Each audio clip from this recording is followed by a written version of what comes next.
Are you someone that wants to travel more often and wants to be able to afford to get away, even if it's for a day, a weekend, certainly a week or two, and avoid the added expense from restaurants, tipping, especially if you're in the States where we have a strong tipping culture, and all of the extra service fees that are involved when you're dining out? Maybe you just want to have restaurants to be that special occasion, that themed restaurant, and get away from all of the extra fees involved. Well, in this video, I'm going to show you exactly how I have been traveling on a budget for decades.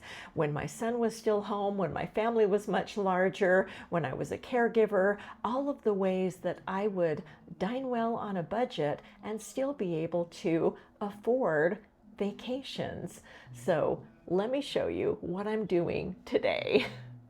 Okay, so what I'm doing right now, it is a Sunday morning.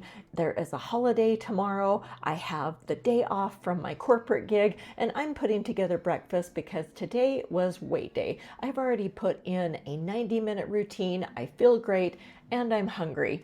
Oatmeal. This is my friend. This should be your friend. If you're not eating oatmeal, you're missing out on a low cholesterol food that is high in nutrition, and you can make it so many different ways. You can make it savory, you can make it sweet, you can add, you can keep it simple. However you want to eat oatmeal, this is something that travels well, and I'm putting together two bowls right now. One, since I'm just going on an overnighter trip, so this will be my bowl that I'm taking, and the hotel room has a fridge, so I will have a bowl for tomorrow, and then I'm making a bowl for today. I've got some add-ins, and I'll show you what I'm decorating it with.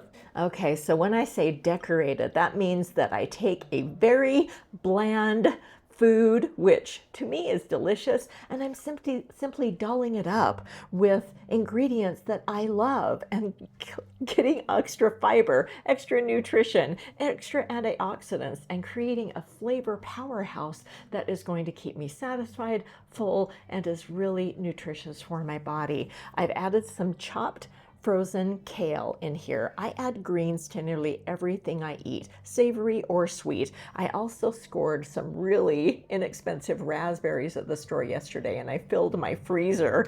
Got frozen raspberries in here.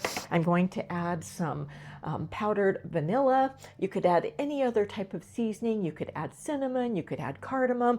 I'm just going to leave it just like this, and then I sweeten with stevia. That is all that I'm going to do with this bowl. Boom, done.